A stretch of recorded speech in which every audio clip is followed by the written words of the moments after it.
Los tríos amorosos, las infidelidades, los celos y la obsesión nunca es una buena combinación. En el caso de hoy hablaremos de un crimen donde todo esto estaba a la orden del día. Un crimen pasional muy complejo. Seguro que más de uno lo conoce ya que fue muy famoso en su día. Además, el pasado día 8 de septiembre se emitió en Netflix una serie que habla sobre este caso. La serie se llama El cuerpo en llamas, protagonizada por Úrsula Corberó.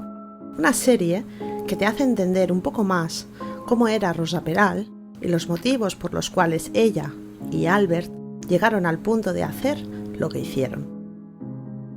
Pero antes de todo, acuérdate de seguirme en mis redes sociales. Por allí doy aviso de los vídeos y subo otro tipo de contenido. Ahora sí, vamos al lío. Hola a todos, yo soy Armelín y hoy os traigo el caso del crimen de la Guardia Urbana. ¡Comenzamos!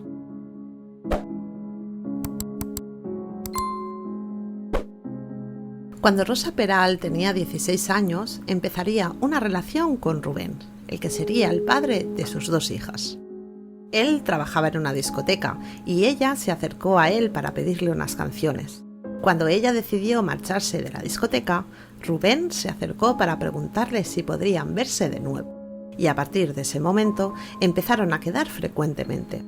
Él la iba a recoger al instituto, iba al cine, iban a tomar algo, quedaban el fin de semana. Vamos, como una pareja muy normal haciendo cosas muy normales.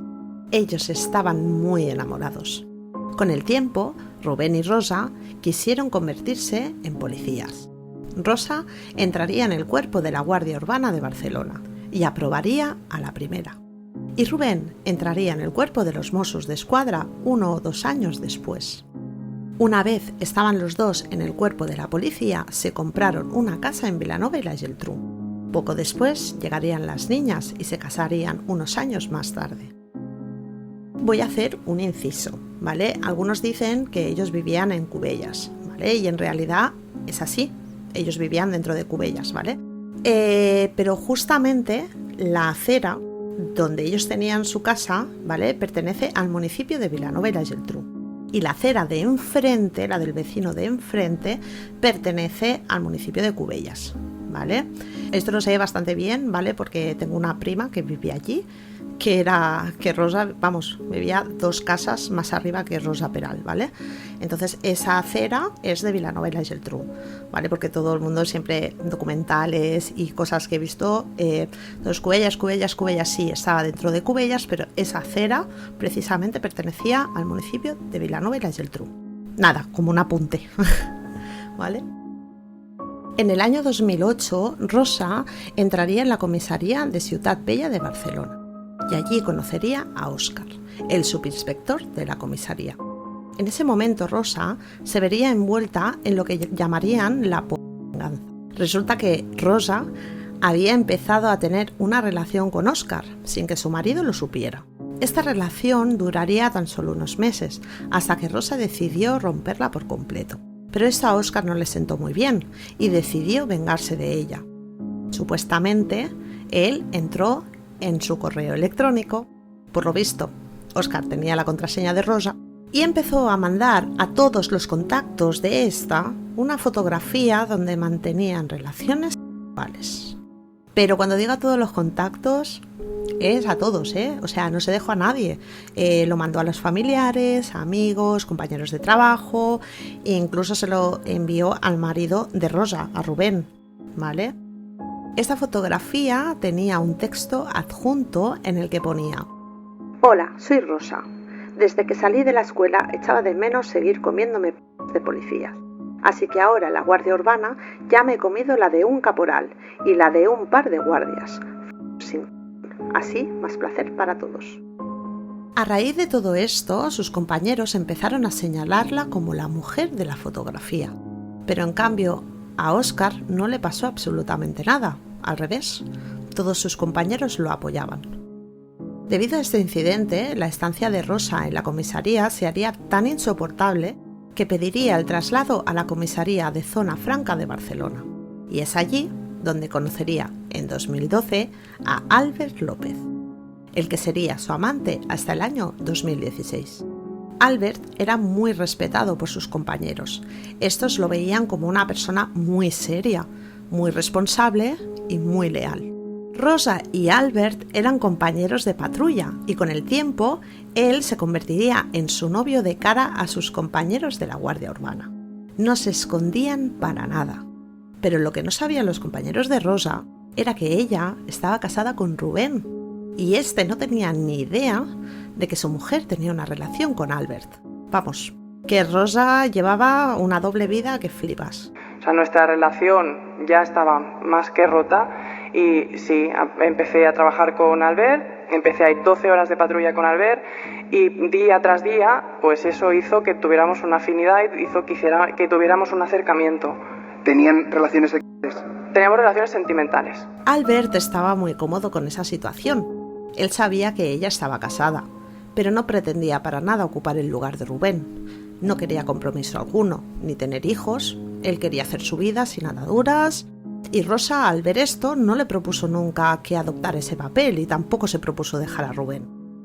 Ella encontró en Albert un refugio. Sentía que él la escuchaba, que siempre estaba ahí cuando ella la necesitaba. Y así pasaron 4 años, teniendo relaciones, saliendo a cenar, pero nunca lo incluyó en su entorno. Según Rosa, habían algunas actuaciones de Albert que no le gustaban ni un pelo. Ella pensaba que en ocasiones era muy agresivo, ya que el día 24 de agosto del 2012, este le había pegado una paliza a un mantero y fue condenado por ello.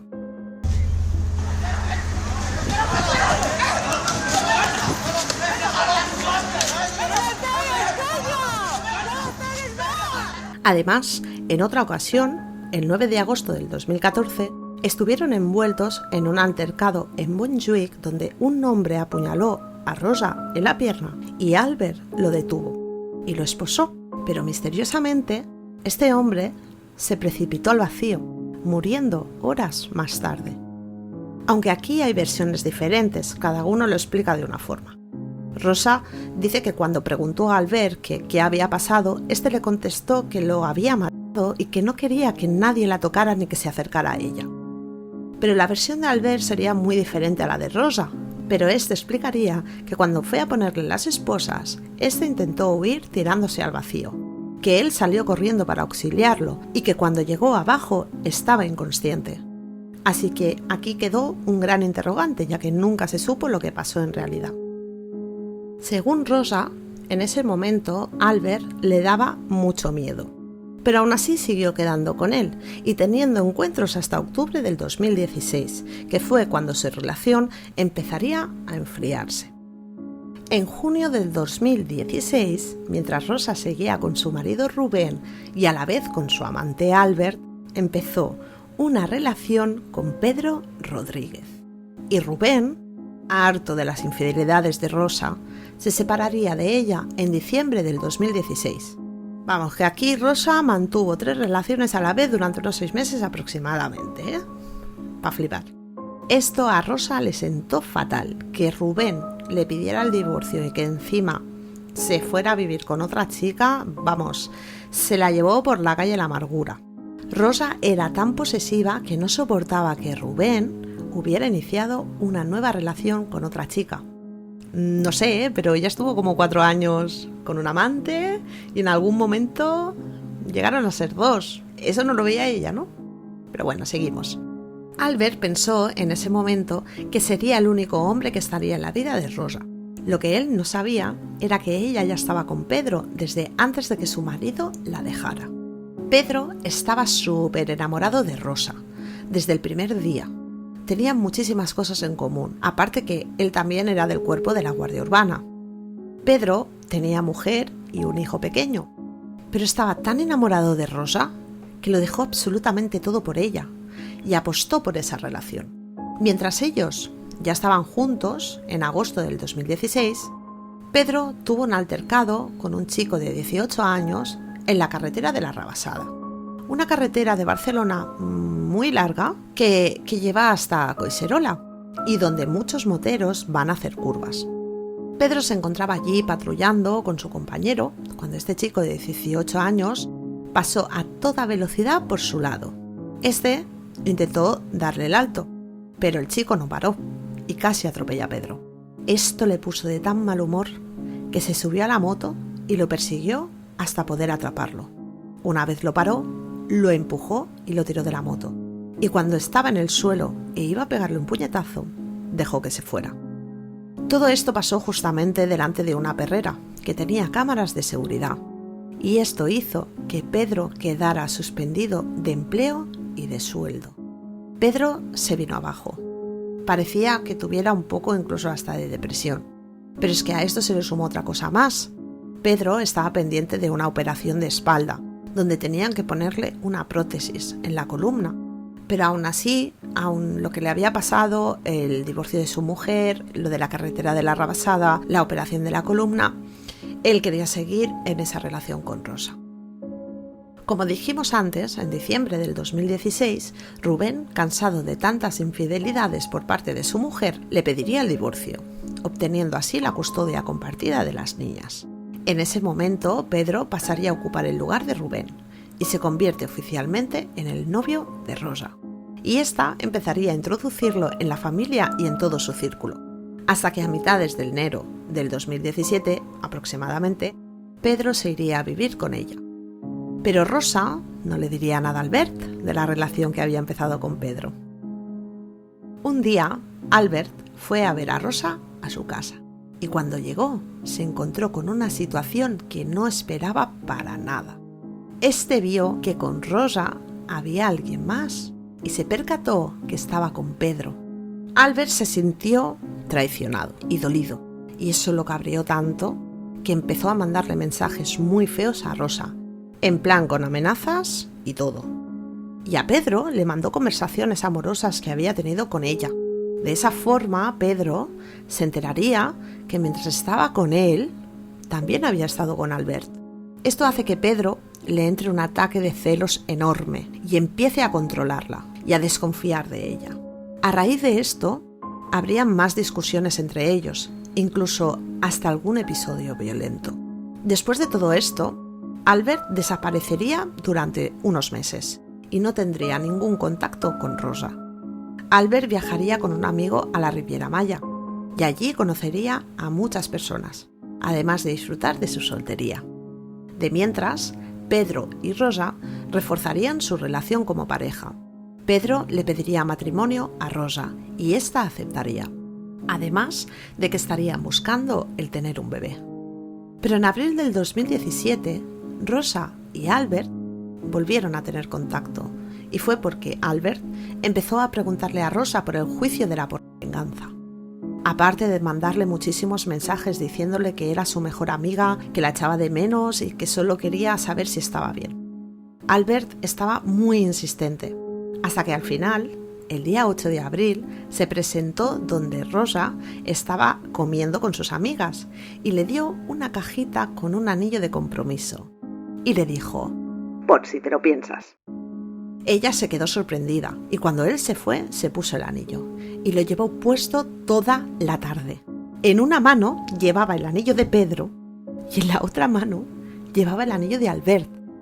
Estamos en una terraza esperando para entrar a comer. De pronto aparece el señor Albert vestido de uniforme y le entrega una cajita y le comenta: toma por si te lo piensas. Incluso cuando Rosa llegó a casa, se hizo fotos eróticas con el anillo de Albert puesto y se las mandó. Yo, de verdad que estoy flipando. Luego una amiga dijo que al final de la tarde se había decantado por Pedro. Pero llegas a casa, te haces una foto, se la mandas a Albert, no sé, pero bueno. Según Rosa, le devolvió el anillo a Albert. Y esta dice que él se enfadó muchísimo. Pero la verdad es que no hay constancia en que ella hubiera devuelto ese anillo. De hecho, Rosa le regaló la caja del anillo a una amiga para que Pedro no la viera. Entonces, esto nos daría a entender que, aceptando Rosa ese anillo, estaría aceptando nuevamente la relación con Albert. El día 16 de abril de 2017, Albert le preguntó a un compañero suyo de la Guardia Urbana que cómo podría deshacerse de un cuerpo. A su amigo esto le pareció un poco raro, Pero al final contestó y dijo que lo que haría sería meterlo dentro de un maletero de un coche y le prendería fuego. Pues ese día estábamos trabajando en la zona de Gloria. Ese día me pregunta que cómo me podía deshacer de un cuerpo. Me sorprende la pregunta. No pregunto ni por qué me pregunta eso ni nada por el estilo. Solamente me baso en decir lo que vemos por la tele o que vemos en los programas estos de que echan. Y le dije, pues si deja un tipo de marcas en el cuerpo o algo por el estilo, pues lo importante es quemar, que no se vea ningún tipo de huella. Cogería el cuerpo, lo pondría dentro de un coche, le prendería fuego, lo dejaría en una zona bastante difícil de acceso para los bomberos, para que no pudieran apagarlo, para que no se sepa nada. Ese comportamiento le pareció un poco raro, pero no le dio más vueltas. El día 21 de abril, Rosa mandaría varios audios a Albert, diciéndole que en cuanto se vaya así en un tono despectivo, a ver a su hijo, lo avisaba para que fuera a su casa, que iba a ver si pasaba un poco de él, a ver si así se iba antes. Acabo de dejar a las peques y voy para casa a ver si se va rápido. Y ya te digo, no, se tiene que ir como mucho de media, menos cuarto máximo. Yo te aviso, ya cuando llegue me voy a poner con la lavadora, me voy a poner a fregar platos y nada, y en cuanto se vaya te digo, cómo va a pasar un poco de a ver si se va antes. Además, Rosa mantendría una conversación por WhatsApp con una amiga, diciéndole que estaba un poco descontenta con Pedro, que no veía futuro en esa relación, que era muy controlador, muy celoso, que tenía celos hasta de las niñas. Y le cuenta que echa de menos a Albert, que si ella no estuviera con Pedro, las cosas serían distintas, que las cosas imposibles son solo un poco más difíciles. El 28 de abril se celebraría el juicio de la venganza, pero se acabaría aplazando por un problema en el procedimiento. Aún así, todos los compañeros de Rosa le dieron la espalda excepto Pedro, que la ayudó y la apoyó en todo. Hasta le contrató un abogado que era amigo suyo para que le ayudara con el juicio.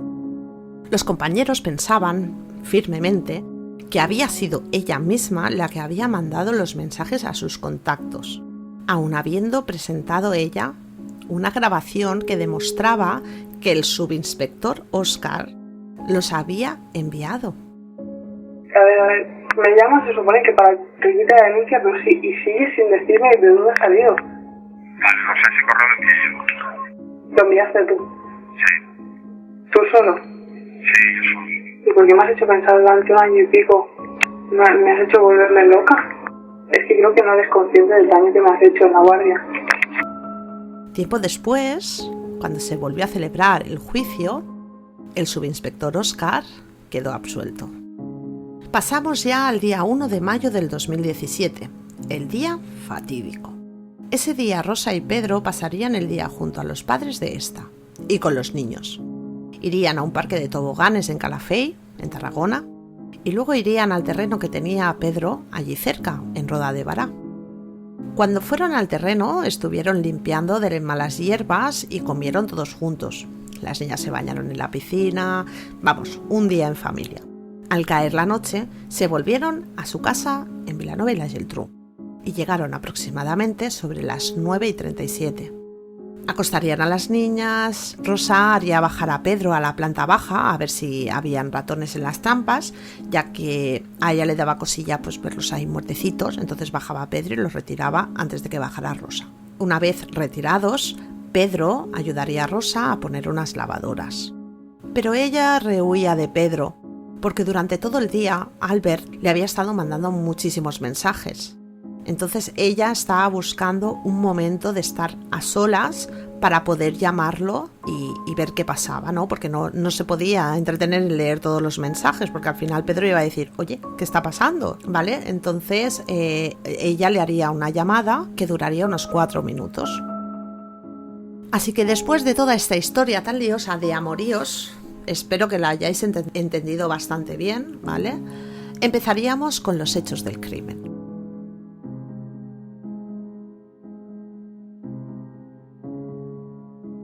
El día 4 de mayo del 2017 se encontró un coche quemado en un camino al lado del pantano de Foix, entre el Alt Penedès y el Garraf.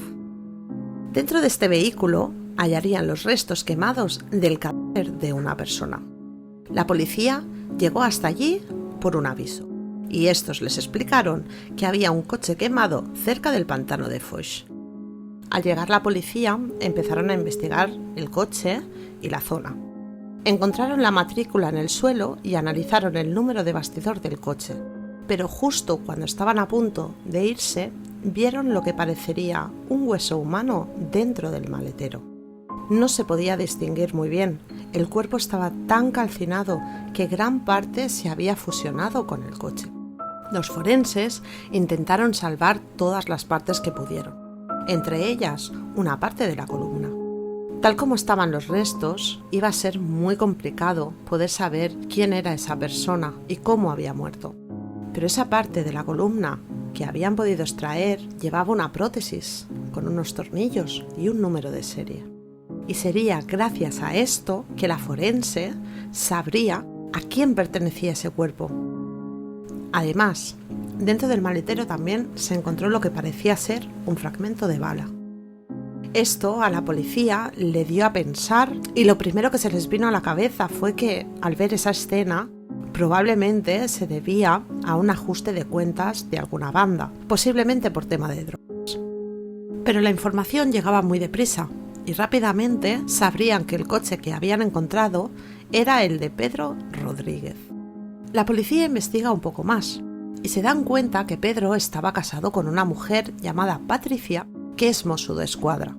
Ellos se ponen en contacto con esta mujer, pero esta les dice que hacía días que no sabía nada de Pedro, que estaban separados y que él estaba viviendo en Villeneuve-la-Geltrú con Rosa Peral, un agente de la Guardia Urbana.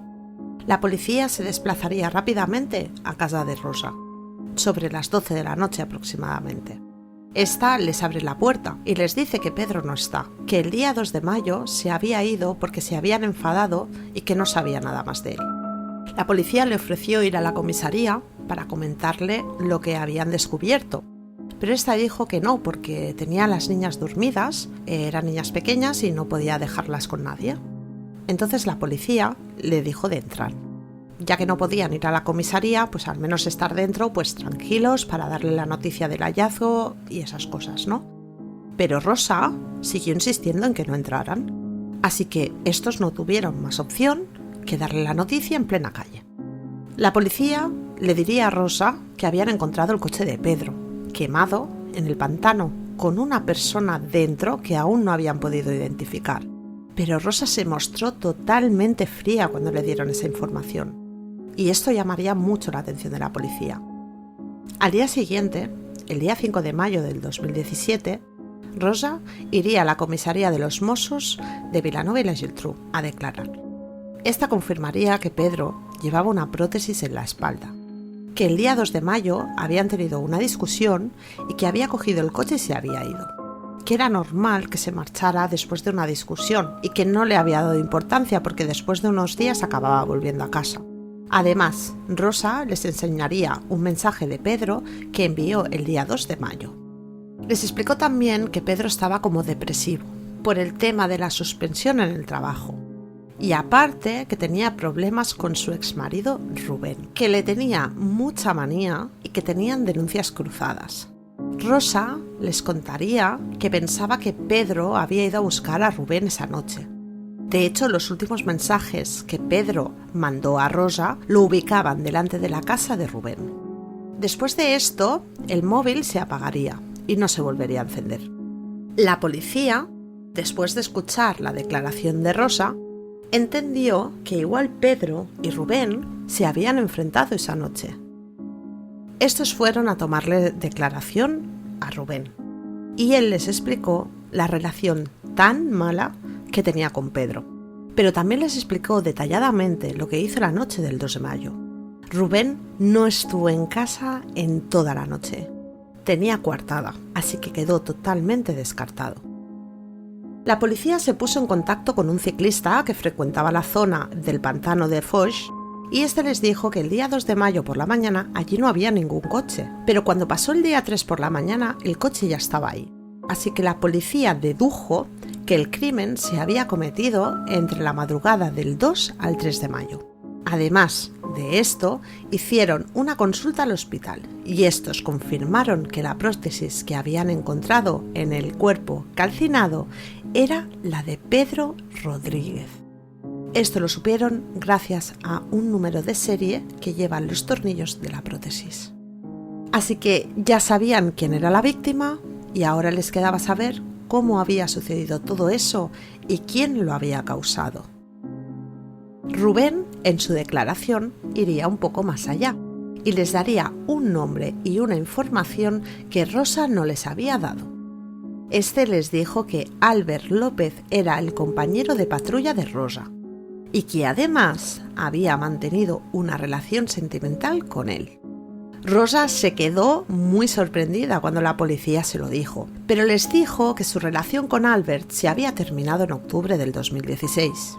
A raíz de todo esto, los investigadores verían que Albert había tenido algunos episodios un tanto extraños, que serían los que expliqué anteriormente, el del señor que se precipitó al vacío y murió, y la paliza que le pegó a un mantero.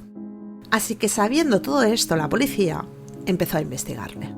Estos lo llamarían a declarar y él les explicaría el tipo de relación que tenía con Rosa, que eran compañeros de patrulla y que habían tenido relaciones esporádicas durante 4 años, pero que ellos no eran pareja, que cada uno vivía en su casa, pero que hacían cosas juntos. Además, les explica también que él tenía constancia de que Rosa estaba con Pedro y que él era muy celoso. Celoso hasta el punto que no dejaba que Rosa le dirigiera la palabra en la comisaría ni que saliera con él de patrulla. Que Pedro y Rosa no estaban nada bien y que hacía una semana Pedro había cogido del cuello a Rosa delante de las niñas y le había dejado marcas. También declararía lo mismo que Rosa, que el culpable podía ser Rubén, porque Pedro se había referido alguna vez que iba a ir a buscarlo a su casa con un bate de béisbol. Pero aquí Albert cometería un error, y es que este les dijo que el día 3 había estado cenando en casa de Rosa. Esto a la policía le extrañó, porque si Pedro no lo podía ni ver, ¿qué hacía allí cenando? El día 3 de mayo, miércoles, ¿durmió usted en la casa de la señora Rosa en Cubellas? Sí, me llamó, fui, pedí unas pizzas para que comieran las niñas y nosotros hablar, pero entre una cosa y otra no hablamos porque se pusieron a jugar conmigo, como siempre. Ese día 4, jueves, ¿usted pasó la noche en el domicilio de Cubellas? Sí. Cuando llega la policía, ¿estaba usted? Sí, estaba durmiendo. Además, Rosa les había dejado claro que Pedro tenía que volver. Si esto era así realmente, ¿por qué Albert se quedó a dormir allí esa noche? Igual porque sabía que Pedro no volvería nunca más. Y aquí la policía se da cuenta de que Rosa y Albert les habían estado mintiendo en la declaración. Es en este momento donde los mozos aprovechan para pinchar los teléfonos de ellos dos y cuadrarían los teléfonos de los 3 para reconstruir las últimas 24 horas antes del crimen. El 1 de mayo por la mañana, los teléfonos de Pedro y Rosa son localizados en Roda de Bará. Al caer la noche, estos volverían a su domicilio. A las 21:23 hay mensajes de Rosa con fotografías hablando con una amiga. A las 21:37 se ubica a Rosa y Pedro en su casa. A las 21:41 Rosa le manda un WhatsApp a Pedro preguntándole si hay ratoncitos. A las 21:51 Rosa llama a Albert, pero este no se lo coge. A las 21:53 hace una segunda llamada a Albert, que tiene una duración de 4 minutos. El teléfono de Albert lo sitúa en su domicilio de Badalona hasta las 2 de la madrugada. Y después de eso, se desplazaría hasta casa de Rosa y estaría ahí localizado hasta las 10 de la mañana del día siguiente, o sea, del día 2. Aquí la policía se da cuenta que los 3 teléfonos coinciden en casa de Rosa la noche del 1 al 2 de mayo, o sea, estaban coincidiendo esa noche dentro de casa de Rosa, Albert, Rosa y Pedro, ¿vale? Así que la policía empieza a sospechar que el crimen se llevó a cabo la noche del 1 al 2 de mayo. Pero claro, si esto era así, ¿cómo podía ser que Pedro hubiera mandado esos mensajes si ya estaba muerto? La policía estaba un poco desconcertada, así que preguntó a gente que lo conocía a ver si lo habían visto el día 2 de mayo. Primero dieron con un señor que era mecánico y le debía dinero. Este señor le explica a la policía que Pedro le había dicho que le dejaría el dinero dentro del buzón después de cenar. Y esto le extrañó mucho a este hombre porque Pedro y él eran buenos amigos y siempre que iba aprovechaba para verlo y hablar con él. Para nada, o sea, no era para nada habitual que Pedro dejara dinero dentro del buzón. El día 2 también le llama un amigo al móvil, pero Pedro no se lo coge. Este sigue insistiendo y al final es Rosa la que coge el teléfono y le dice que Pedro no se puede poner porque está en el baño. También le llegaría un correo electrónico a la exmujer de Pedro donde éste le diría que le había surgido un imprevisto y que le cambiaba el día para ver al niño, que en vez de verlo el miércoles, lo iría a ver el jueves. Nadie pudo contactar con él ese día, pero en cambio Pedro sí pudo contactar con los demás. Pero había una persona que sí aseguraba que sí que lo había visto el día 2 de mayo. Y esa persona era el padre de Rosa. Según él, lo vio a la hora de comer cuando fue a recoger a las niñas. Tiempo después, el padre de Rosa confesó que había mentido en esto, que realmente él no lo vio en ningún momento. Pero esto a la policía no le cuadra y empieza a estar seguro de que el día 2 de mayo Pedro ya estaba muerto. Rosa se mantiene muy fría y su actitud no es la esperada. No estaba especialmente afectada, ya que sigue haciendo su vida como si no hubiera pasado absolutamente nada. De hecho, el día 4 de mayo, el día en que se encontró el cuerpo de Pedro, esta asistió a una comida de empresa junto con Albert, como si no pasara absolutamente nada. El abogado de Rosa, el que llevaba el tema de la venganza, empezaría a sospechar de ella y la llamaría para decirle que dejaría de ser su abogado. Esto hace que Rosa cambie su estrategia totalmente. Ella empieza a darse cuenta de que están empezando a sospechar de ella y dejaría de llamar a Albert. Rosa se está viendo acorralada y tenía que salir de ahí como pudiera. Así que empieza a darle largas a Albert diciéndole que no puede quedar y que no puede hablar con él. Después de esto, Rosa llamaría a los Mossos para alertarles de que se sentía acosada por una persona cercana a ella. Y es aquí cuando daría el nombre de Albert para infundir sospechas sobre él. Hola, Juan Carlos. Hola. Sí, yo mismo. Soy Rosa. Hola Rosa, dime. Mira, no, es que llevo días que estoy con miedo y estoy dándole vueltas a la cabeza y digo, yo qué sé, ¿sabes? No sé si a lo mejor son tonterías o a lo mejor no, pero... Dime. ¿Podría ir mañana y explicaros todo lo que pienso? Sí, por supuesto. Voy dándole vueltas a cosas que antes no le daba vueltas y vale. Que a lo mejor me decís que no, a lo mejor os lo explico y me dice, pues eres una paranoica. O a lo mejor os lo explico y me dice, pues mira, pues tienes razón, no sé. A ver, nosotros siempre hemos estado dispuestos a hablar contigo. Claro, yo no sé, yo es que ahora es porque veo que hay alguien que está demasiado encima mío y no le había dado importancia hasta el punto que me está llegando a asustar, porque lo conozco y no quiero que vaya a ir a por mí o vaya a ir a por mis hijas o vaya a ir a por lo que sea. Sí. Y no sé. ¿Me puedes decir el nombre de la persona que tú crees que está encima tuyo, crees que...? Albert López. Empieza el salseadito, chavales.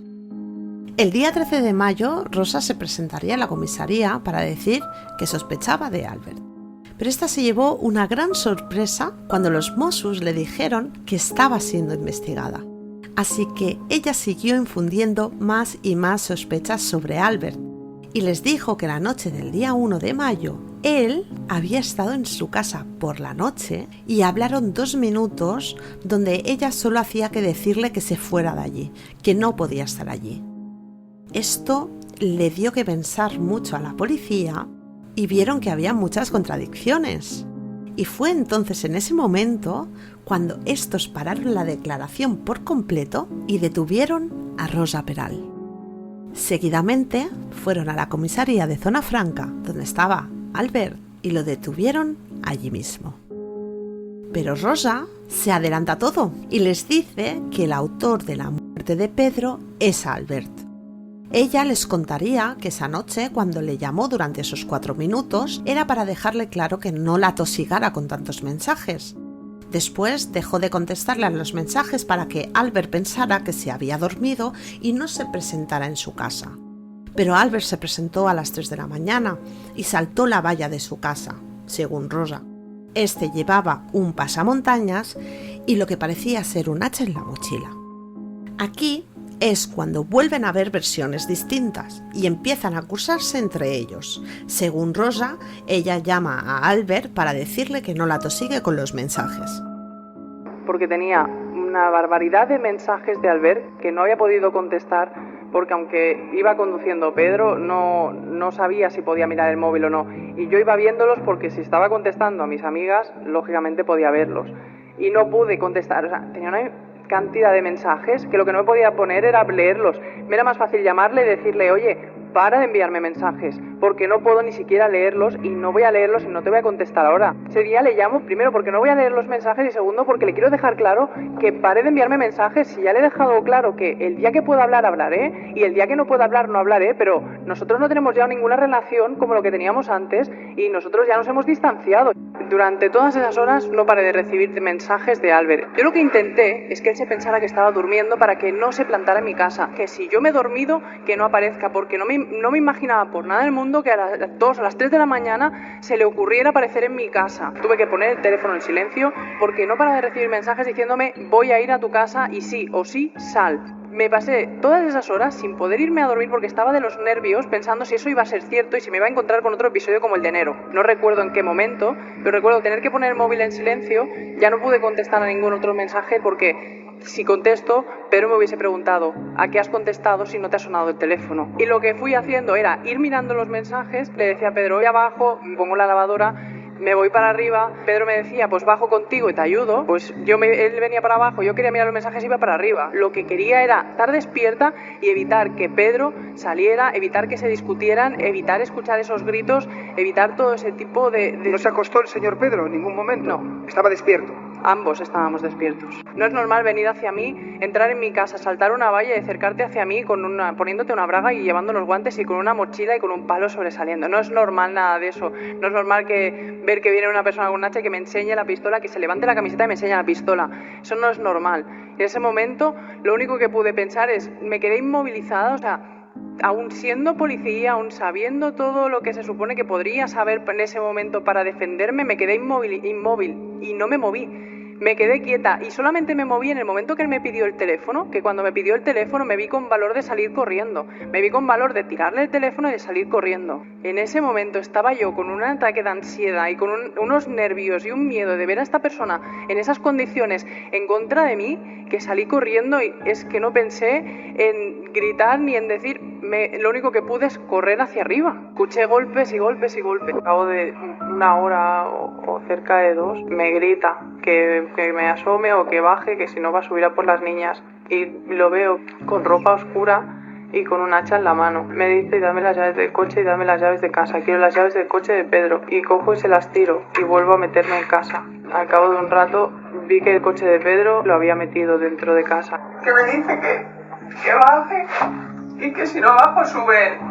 Entonces en ese momento desatranco la puerta, vuelvo a cerrarla y me bajo abajo. Y cuando él me dice que limpie, le digo, ¿qué quieres que limpie?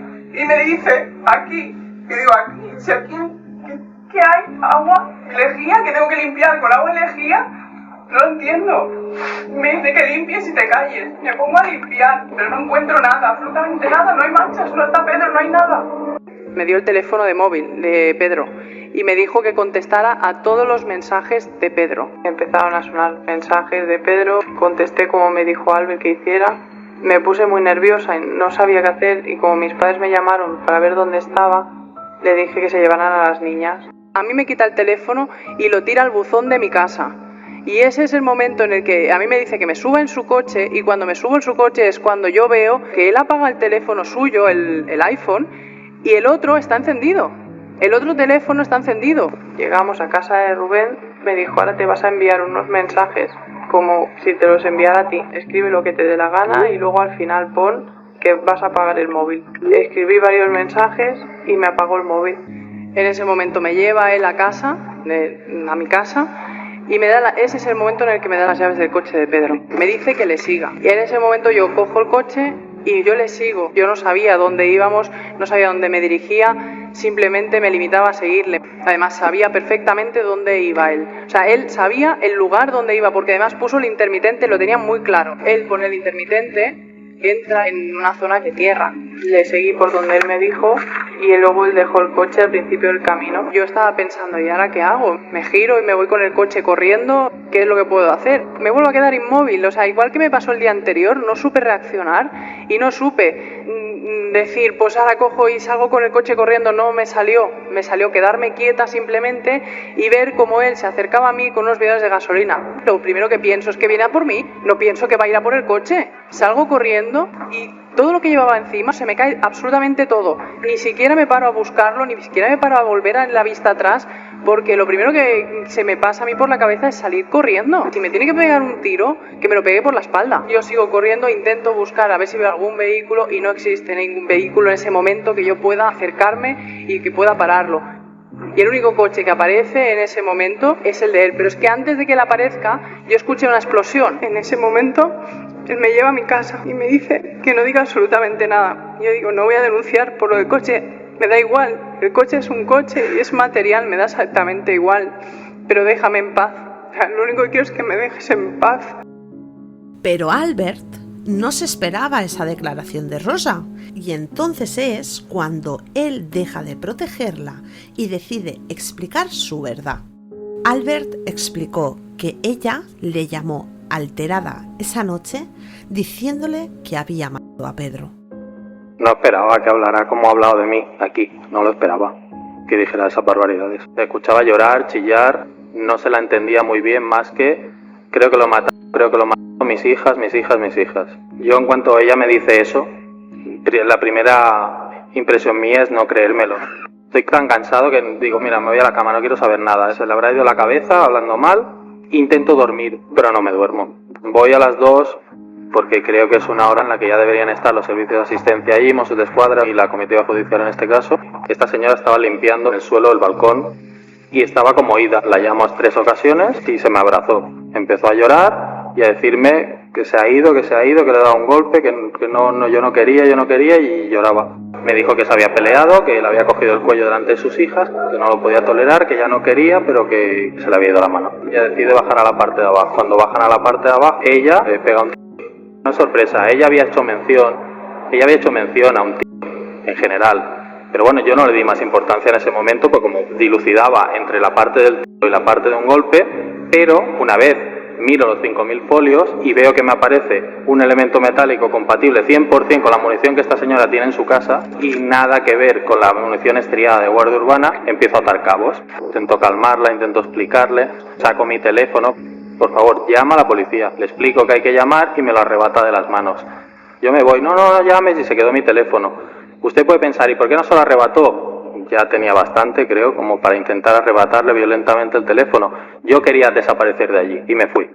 Yo creía que al dejarla ya recapacitaría, tenía al muerto allí en el coche, o sea que tampoco yo no podía hacer mucho más. Si Pedro, cuando yo hubiera llegado allí, tuviera tenido un resquicio de vida, yo hubiera hecho lo imposible, aunque ya le digo que no era mi amigo, por salvarlo. Ella me dice, mira, hazme un último favor y te dejo en paz. Y me dice que si le compro gasolina, porque no quiere quedarse tirada con el coche, no quiere quedarse con un muerto en el maletero, con perdón de la expresión. Entonces me dice, si me compras gasolina te dejo en paz, dejo el coche abandonado lejos y te olvidas de mí. Y sí, se lo compro. Yo llego a su puerta, aparco allí, ella sale, se sube en el coche y dice, tira. El caso es que va manipulando un teléfono, estaba todo el rato con el teléfono, todo el rato. Llega un momento que digo, ¿y ese teléfono? No, que es de Pedro y tal, no sé qué. ¿Ves aquí? Aquí vive Rubén. ¿Y qué hacemos aquí? Me dice, no, es que voy a escribir desde aquí y que le incriminen a él. Digo, ¿qué? Y arranqué, puse primera y digo, vámonos. Ella me dice, sígueme, que voy a abandonar el coche de Pedro en una zona. Ella llega un momento que se mete en un camino de tierra y me hace indicaciones para que me ponga al lado. Me dice, espérate aquí. Cuando apagué las llaves del coche, no se veía nada. Yo me quedé esperando en mi coche y vi que había como un resplandor de fuego. Vi a esta señora corriendo como si la persiguiera el demonio hacia abajo. Y de golpe escuché como un boom. Ella bajó y se sube en mi coche. Me dijo, tira. Y evidentemente ya le dije, ¿qué coño has hecho? Durante todo el camino de vuelta vamos discutiendo. Yo le juré por sus hijas que no iba a decir nada y creo que hasta el día de hoy casi he mantenido mi promesa, porque para mí sus hijas sí que eran importantes, aunque no tanto como para ella. Sí, me llamó que tenemos que hablar, porque no sabía si se lo iba a decir a alguien. Me dijo, vente porfa que tenemos que hablar. Fui, pedí unas pizzas para que comieran las niñas y nosotros hablar, pero entre una cosa y otra no hablamos, porque se pusieron a jugar conmigo como siempre y no pudimos hablar del tema. Porque quería convencerla de hacer alguna alternativa a lo que ella me planteaba, que era no decir nada. Yo ya había confirmado mi asistencia, no pretendía ir, pero ella me dijo, bueno, vamos y tal, no sé qué, y me convenció. Evidentemente, si ponen la foto, no me verán sonreír demasiado. ¿Que habíamos recobrado el feeling propiamente dicho? Sí. ¿Que nos habíamos dado algún que otro beso y achuchón? Sí, pero sexo ninguno. Todas las conversaciones a partir del día 5 son fingidas. Yo intento convencerla de que diga lo que ha sucedido, pero ya llega un momento en que me convierto en una especie de zombie, en un mero espectador de todo lo que está sucediendo, aunque yo participe activamente en todo esto. Yo le había jurado a esta señora, con una lealtad ciega, fruto del amor que había sentido por ella, que no iba a decir nada. Estuviera en una comisaría o estuviera en West Point, no lo iba a decir. Durante todo este tiempo siempre he pensado que ayer confesaría y no lo ha hecho. Era una oportunidad hacia ella de decir la verdad, de decir lo que aconteció aquella noche, que nada tiene que ver conmigo. Bueno, esto han sido los hechos. Ahora vamos con lo que vendría siendo la versión del jurado.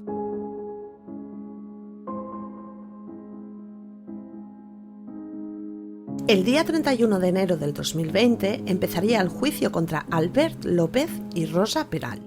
El juicio duraría 1 mes y medio, en el cual tendrían que convencer a un jurado popular. El fiscal pediría 25 años de prisión para Rosa y 24 años para Albert. Como acabamos de escuchar, Rosa y Albert se incriminaron entre sí y negaron los hechos. No hay testigos y no se puede determinar en la forma en la que murió Pedro.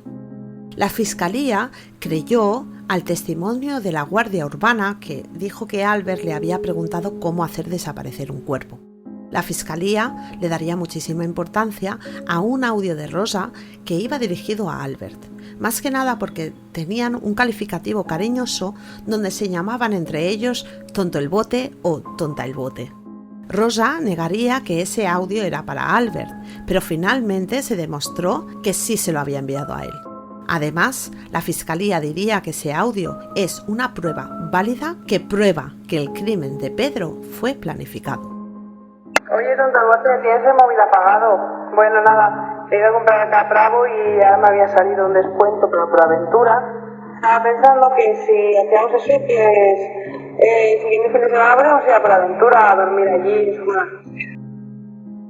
La Fiscalía vería como una prueba irrefutable un móvil de prepago que tenía Albert. Este móvil solo se encendió una vez y fue justamente el mismo día del crimen, el 1 de mayo. Eso volvería a demostrar que el crimen fue totalmente planificado. El jurado cree al fiscal cuando dice que la llamada que se hizo a ese móvil de prepago era la señal para matar a Pedro. La conclusión del fiscal sería que desde que Albert compra el teléfono prepago, la decisión está tomada.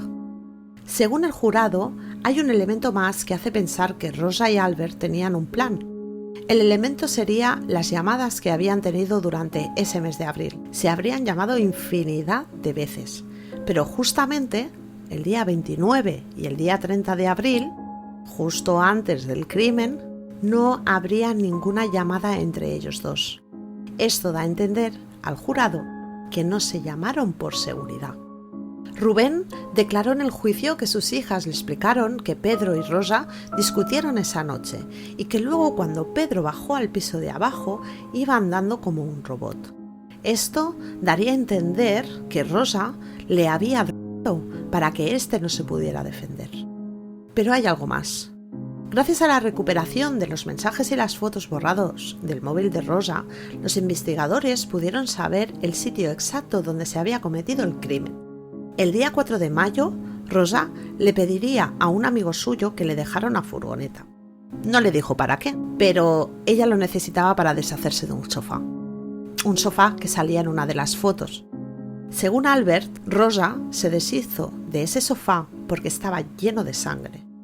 Este sofá estaba en una habitación, pero cuando los investigadores llegaron se dieron cuenta que la habitación era totalmente diferente a la de las fotos. El sofá no estaba y parecía que habían pintado recientemente. Pero Rosa y Albert no habían limpiado bien la escena.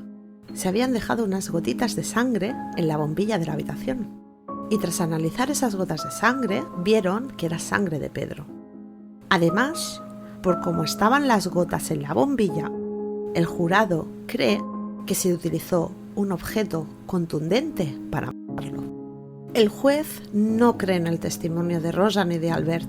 La sentencia dice que de madrugada Albert llega a casa de Rosa y entre los dos mataron a Pedro de forma muy violenta, sin que éste pudiera defenderse porque estaba atado. Miren, nos gustaría todos saber el porqué y el saber el cómo. Necesitamos entender. En los años que llevo de fiscal he aprendido que desgraciadamente el mal gratuito existe, como ya les dije el primer día, y que ese mal, el mal gratuito, no tiene glamour. La muerte huele, mancha, ensucia y crea un vacío y un silencio terrible. Señora Peral, tiene usted el derecho a la última palabra. ¿Desea usted manifestar algo antes de que se finiquite el juicio? Creo que me dejaré alguna cosa porque también estoy nerviosa, no me encuentro muy bien. Me gustaría que se hiciera realmente justicia y que realmente Albert, que hizo lo que hizo y no es encubrir, que pague. Pero que no hagan una injusticia. Tiene usted el derecho a la última palabra. ¿Desea usted manifestar algo? Yo estoy aquí ni más ni menos que por tonto del bote. Nada más y nada menos, señorías. Muchísimas gracias. Volver a reiterar mi inocencia en todo respectivo a la muerte de Pedro Rodríguez Grande. Que descanse en paz, porque lo siento muchísimo, aunque no fuera mi amigo. Y que, ya les digo, no tengo nada que ver. Mi culpa fue ser un tonto del bote. Finalmente, Rosa y Albert fueron condenados a 25 y a 20 años de prisión por los delitos de asesinato con traición. A Rosa le cayeron 5 años más por agravante de parentesco, por ser la pareja de Pedro. El tribunal los condenó a las máximas penas que podían. Además, también tenían que pagar una indemnización a la familia de la víctima de 885.000 euros. Dos factores que hacen que la perversidad se complemente. Una, estas ganas de vengarse de Rubén que le quiere perjudicar como sea. Y dos, quiere recuperar a Albert como sea, pero a Albert para que lo dé todo, para que se quede con las niñas. Y aquí está, el plan perfecto.